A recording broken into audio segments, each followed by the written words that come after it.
Thank you for joining Safe Haven Radio. Today, we'll explore the science of weekend recovery and how to break free from the exhausting cycle where work dominates life so completely that even rest days leave you drained. If you find yourself spending weekends collapsed on the couch, too tired to enjoy the time you've worked so hard to earn, you're not alone. Recent research reveals that millions of professionals experience what scientists call weekend exhaustion syndrome, where the nervous system remains locked in stress mode even when work stops. I want you to know that this exhaustion isn't a personal failing or weakness. It's a neurobiological response that happens when chronic work stress disrupts our natural recovery systems. The good news is that science has decoded exactly what's happening in your brain and body, and more importantly, has identified evidence-based methods to restore your energy and reclaim your weekends. Today's information comes from the latest neuroscience research, and while these methods have helped many people, remember that everyone's situation is unique. If you're experiencing severe exhaustion or burnout symptoms, please consider consulting with a healthcare professional alongside trying these techniques. Let's begin by understanding what the latest research tells us about weekend exhaustion. A comprehensive meta-analysis published in 2024, involving over 3,500 participants, found that specific interventions can significantly reduce cortisol, our primary stress hormone. The research showed that mindfulness and relaxation techniques produced remarkable effects, with morning cortisol measures showing improvements of 0.644 effect size, which in practical terms means substantial stress reduction. What's particularly fascinating is how work stress affects our autonomic nervous system. A major study examining over 8,000 employees across 10 countries confirmed that adverse work conditions negatively impact heart rate variability, which is our body's ability to adapt between stress and relaxation states. When this system becomes dysregulated, we lose the ability to properly switch off, even during weekends. Research from 2023 revealed something crucial about psychological detachment. Scientists found that employees who achieved higher psychological detachment during evenings showed significantly improved mood states the next day. This isn't just about feeling better, it's about measurable changes in brain function and stress hormone levels. The neuroscience is clear about what happens during chronic work stress. Research institutions have documented that sustained activation of the sympathetic nervous system and the HPA axis leads to elevated stress hormones that persist through weekends. Brain imaging studies show that burnout causes actual anatomical and functional changes in areas responsible for executive function and emotional regulation. This explains why you might feel foggy, unmotivated, or emotionally flat even when trying to relax. Interestingly, a 2024 study on weekend sleep patterns revealed a paradox. While good sleep quality on weekends indirectly reduces workweek exhaustion through improved Monday reattachment, excessive catch-up sleep actually increases exhaustion. This happens because dramatic sleep schedule shifts create what researchers call social jet lag, disrupting our circadian rhythms even further. The research suggests that consistency matters more than quantity when it comes to weekend recovery. Now let's explore the practical methods that research has proven most effective for breaking this exhaustion cycle. The first technique is called the Strategic Psychological Detachment Protocol.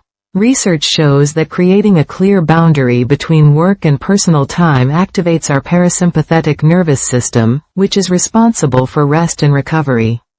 Start your Friday evening with a 10-minute transition ritual. Write down 3 specific work tasks you'll address on Monday, then physically close your laptop or put away work materials. This symbolic act signals to your brain that work mode is ending.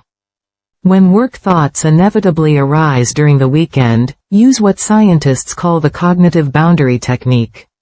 Acknowledge the thought briefly without judgment, then redirect your attention to immediate sensory experiences.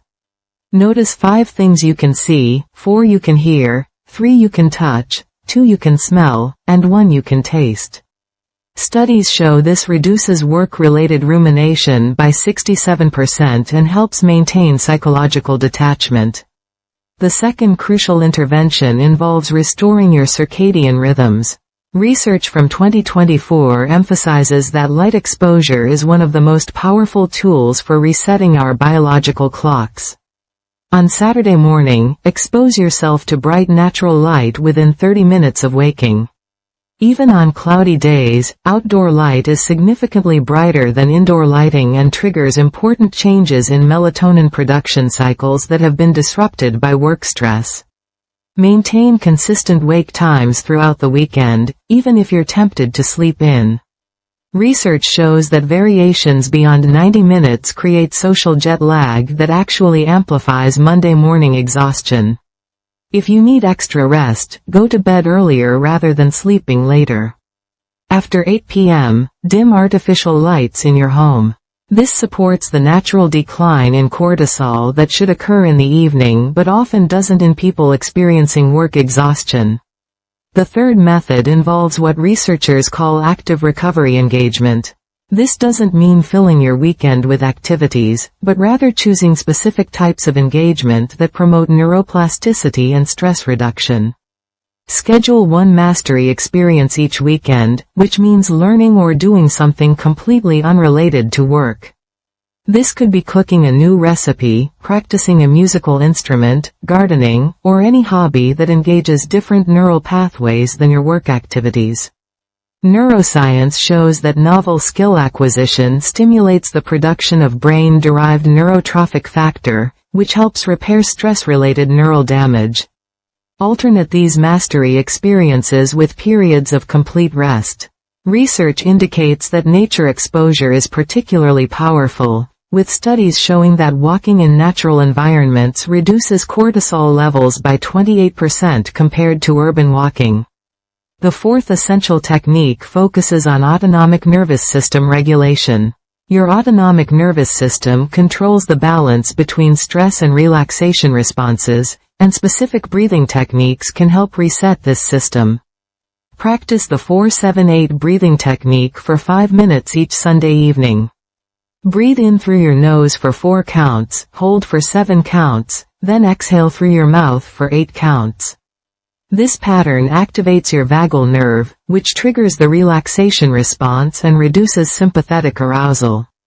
Research confirms that this breathing pattern improves heart rate variability and reduces stress hormone levels. Another powerful technique is progressive muscle relaxation before bed. Starting with your toes and working up to your head, tense each muscle group for 5 seconds then release. Studies show this improves sleep quality metrics by 40%. Some research also suggests that brief cold exposure, such as ending your shower with 30 seconds of cold water, can enhance stress resilience through hormetic stress adaptation, though this should be approached gradually and isn't suitable for everyone. To summarize what we've discussed today, first, psychological detachment from work predicts mood recovery more effectively than sleep duration alone. Second, maintaining consistent sleep-wake times prevents social jet lag syndrome that worsens exhaustion. Third, active recovery through novel experiences outperforms passive rest for stress hormone regulation. Fourth, morning light exposure and evening light reduction restore disrupted circadian rhythms. Fifth, breathing techniques and relaxation practices directly reset your autonomic nervous system. Sixth, alternating mastery experiences with nature exposure stimulates neuroplasticity while reducing cortisol. Your exhausted weekends aren't a character flaw or a sign that you can't handle your job. They're a neurobiological response to chronic stress that science has now decoded. The methods we've discussed aren't quick fixes, but evidence-based protocols that work with your body's natural recovery systems. Start with just one technique tomorrow morning. Perhaps it's the Friday evening transition ritual, or maybe it's getting morning sunlight on Saturday. Small, consistent changes compound over time. Remember, recovery is not a luxury, it's a biological necessity. Your brain and body need these periods of restoration to function optimally. Be patient with yourself as you implement these changes. Some weeks will be better than others, and that's completely normal. If you continue to struggle with severe exhaustion despite these interventions, please don't hesitate to seek professional support. There's no shame in needing additional help to overcome burnout. This information is for educational purposes and isn't a substitute for professional medical advice. If you're experiencing persistent fatigue, mood changes, or other concerning symptoms, please consult with a healthcare provider. Thank you for taking time for your mental health today. If this content has provided any support or insight, please consider hitting the like button. Subscribe to Safe Haven Radio to continue learning about evidence-based mental health strategies together. May your weekends become times of genuine restoration rather than exhaustion. Take care, and thank you for listening to Safe Haven Radio.